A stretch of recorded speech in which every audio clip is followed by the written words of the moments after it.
દોસ્તો મારી ગુચ્છુની મોજ ચેનલમાં આપનું સ્વાગત છે। આજના વિડીયોમાં આપણે વાત કરવા જઈ રહ્યા છીએ કે ઠાકોર ફેમિલીની આ લાડકી દીકરી જેન્સીને આજે તો માંડ રજા મળી ગઈ છે।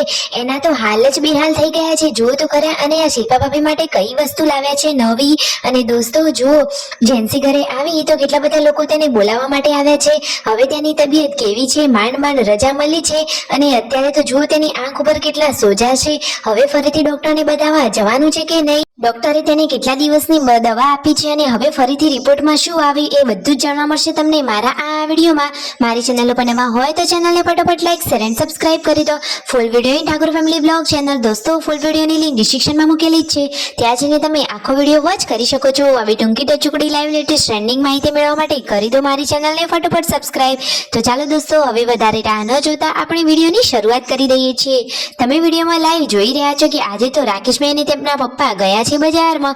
તેમને તો સરસ મજાની આ નેટ લઈ લીધી છે અને આ લાકડી શેના માટે લીધી? તો દોસ્તો, ઘરે આ ભેંસનું છાણ ભરવા માટે તેમને લઈ લીધી છે આ પાવડી માટે લાકડી, અને જુઓ ગાડીની સેફટી માટે આજે તો નેટ પણ લઈ લીધી છે।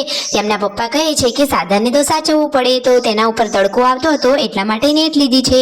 અને શિલ્પા ભાભીની આ સ્પેશિયલ ગિફ્ટ કહેવાય, એટલે કે આ લાકડી વાળી પાવડી। તેમને તો હવે મજા પડી જશે। તેઓ તો આ ગિફ્ટ જેવી વસ્તુ જોઈને ખુશ જ થઈ ગયા અને તેમને તો એટલો હરખ હતો કે તેમને તો આજે એનું ઉદ્ઘાટન પણ કરી લીધું। જુઓ, ફાઇનલી તેઓ વાડે પહોંચી ગયા અને આ પાવડીનું ઉદ્ઘાટન કરી લીધું છે। અને શિલ્પા ભાભી પાર્વતી ભાભી વાતચીત કરી રહ્યા છે। અને દોસ્તો, હાલમાં વાતાવરણ વરસાદ વાળું થાય છે, એટલે કે વાતાવરણમાં પલટો આવે એના પહેલા જ જુઓ તેમને આ ઘઉંના હુસલની બધી જ તૈયારીઓ અગાઉથી જ કરી લીધી, એટલે કે આ લાકડા ઉપર બોરા ગોઠવી અને પછી સરસ મજાના ટાટિયા તાડપત્રીથી તેને ઢાંકી દીધું। હવે ગમે તેમ વરસાદ કે વાવાઝોડું આવે કોઈ ચિંતા નહીં દોસ્તો, પહેલેથી જ ચેતન એટલે કે સજાગ થઈ જવું સારી બાબત છે, સાચી વાત નહીં? એમાં ઠાકોર ફેમિલીને તો કંઈ કહેવા જેવું જ નથી, એ તો બધી જ વાતે ચેતી જ જાય છે। અને આ ઘરે બોરો લઈને આવતા રસ્તામાં હોશ તૂટી ગયો, પછી માંડ આ બોરાને પકડી અને ઘરે લાવી દીધું। જુઓ, રાકેશભાઈ તો એકદમ મહેનતુ છે, બધા જ કામ કરે છે। અને આજે તો કોણ રસોઈ બનાવવાનું છે ખબર છે? તો શિલ્પા ભાભી રસોઈ બનાવે છે ને એ પણ ચૂલા ઉપર, દેશી સ્ટાઇલ વાળા ઢાબા સ્ટાઇલ જેવા ચૂલા ઉપર રસોઈ બની રહી છે। આજે તો બની રહી છે સરસ મજાનું સરગવાનું અને બટાકાનું મિક્સ શાક। તો જુઓ, રાકેશભાઈને અને તેમના પપ્પાને તો સરગવો ભાવતો જ નથી, એટલા માટે તેઓ તો બટાકા જ ખાશે।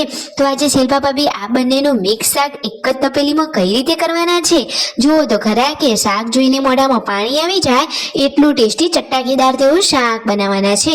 તો શાક કેવું છે તમારે જોવું છે તો ચાલો તમને બતાવી દઈએ। વાવ, જુઓ, જોતા જ પાણી આવી જાય એટલું ટેસ્ટી ચટાકેદાર યમી શાક છે। અને દેશી ચૂલા ઉપર થયેલી આ રોટલીઓ, દેશી ભોજન ખાવાની તો મજા જ કંઈક અલગ હોય। તો રાકેશભાઈ તો જમવા માટે બેસી ગયા છે। હવે ફાઇનલી આજે તો સંજયભાઈ, પૂનમ ભાભી જેન્સુને લઈને ઘરે આવી ગયા છે। ઘણા દિવસથી હોસ્પિટલમાં હતા, તો અડધો થાક તો ઘરના લોકો પરિવારને જોઈને જ ઉતરી જાય। તો જુઓ, જેન્સુને તો આવતા વેત જ શિલ્પા ભાભીએ તેડી લીધી છે। એના હાથે તો હજુ પણ સોય લગાવેલી છે, પછી દાદાએ તેડી લીધી અને તેના રૂમમાં તેને આરામ કરાવવા માટે લઈ જઈ રહ્યા છે। આજુબાજુના ઘરના બધા જ લોકો ઉષા ભાભીને બધા જ તેમને બોલાવવા માટે આવી ગયા છે। અરે દોસ્તો, ફૂલ ફેમિલી સાથે રહેવાનો આ જ ફાયદો છે કે ગમે તેવા સંકટ આવે તો પણ આસાનીથી તેનો સામનો કરી શકાય। હળી મળીને પરિવારમાં રહેવું એ જ સાચી એકતા છે।